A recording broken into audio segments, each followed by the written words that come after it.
Hi అండి. Health checkup కోసం అయితే హాస్పిటల్‌కి వచ్చాము. సరే అని చెప్పి హోటల్‌లో తిందామని టిఫిన్ చేద్దామని వచ్చాము. ఇంటికాడైతే ఇడ్లీ తెచ్చాను. ఆ ఇడ్లీ ఊరినే క్యాంటీన్‌లో కూర్చొని తింటే ఏం బావుంటద్దని అందరూ తింటున్నారు. కానీ ఊరినే కూర్చోవడం ఎందుకు, నువ్వు పూరి అయితే తెచ్చుకో అన్నాడు. పూరి వచ్చి అయితే రూ. 93. రూ. 7 దేవుడికి వదిలేసినట్టున్నారు. దీంట్లో ఒక చట్నీ, ఒక ఎర్రకారం, సొరకాయ సాంబార్ అయితే ఇచ్చారు. నాకేమంత టేస్ట్ ఏమి అనిపియలేదు. సరే ఇంకేం చేస్తామని చెప్పి అయితే తినేసాను. చిన్న హెల్త్ చెకప్ అయితే వచ్చాను. ఇక్కడ హాస్పిటల్ ముందర ఈ చెట్టుకైతే ఈ ఫ్లవర్స్ చాలా బాగుంది. మామూలుగా ఈ చెట్టు ఈ ఆకుని చూసి మా ఊరు సైడ్ అయితే దీనికి పసుపు పూలు పూస్తాయి.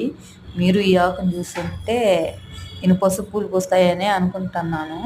కానీ చాలా బాగుంది పువ్వు. ఎరబూసిన దాకా 4 రెక్కలు వచ్చి ఇంత పెద్ద చాట అంత పువ్వు అయ్యి ఉంది.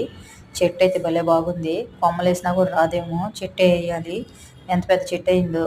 చాలా బాగుంది చెట్టు అయితే. ఈరోజైతే బెంగళూరులో ఎండ భలే కాస్తూ ఉంది. ఎక్కడికి వచ్చి ఉన్నాం అనేది చెప్తాను నేను ఇప్పుడు. ఇక్కడైతే ఈ చెట్టు చూసారా ఎంత బాగుందో. ఈ ఎండకి ఆ కలర్కి చాలా బాగుంది. ఈయనైతే నీకు ఇదే వేయించాను అంటున్నాడు. నేనైతే ఒక మొక్క అయితే కోసేసాను. కలర్ అయితే చాలా బాగుంది. మామూలుగా నేను పసుపు పూలు చూసేది, ఈ పింక్ కలర్ చూసాను.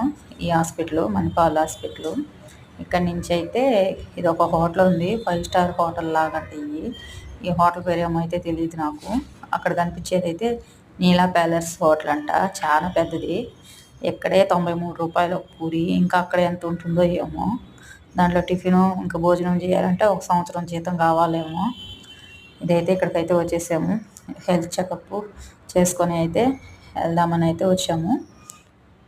ఇక్కడైతే ఇంకా వచ్చే దారిలో పైనాపిల్ ఉన్నింది. ఎంతెంత పెద్దగా ఉన్నాయో అడిగితే కేజీ 80 రూపాయలంట. ఒక కాయ వచ్చే 2 కేజీలు 3 కేజీలు వచ్చేటట్టుగా ఉంది. కాయలు అయితే తీసుకోలేదు, మళ్ళీ వెనక్కి వచ్చేసాము మేము. ఇంకెందుకులే అని. ఇక్కడైతే ఎంత వేస్ట్గా చేస్తున్నారో. కొంచెం రేటు తగ్గిమన్నా కూడా తగ్గిరు. పారేయమంటే మాత్రం మనసు అయితే ఒప్పుతుంది. అందుకని అయితే తీసుకోలేదు. ఇప్పుడే వచ్చాము హాస్పిటల్ నుంచి అయితే. సరే అని చెప్పి అయితే ఇంకా భోజనానికి ఒక దగ్గర ఆగాము. అయినాక ఒక కుష్కా అయితే తీసుకున్నాము, ఒక ప్లేట్ కబాబ్ అయితే తీసుకున్నాము. మా వీడియో నచ్చితే లైక్ చేయండి, షేర్ చేయండి, సబ్స్క్రైబ్ చేసుకోండి.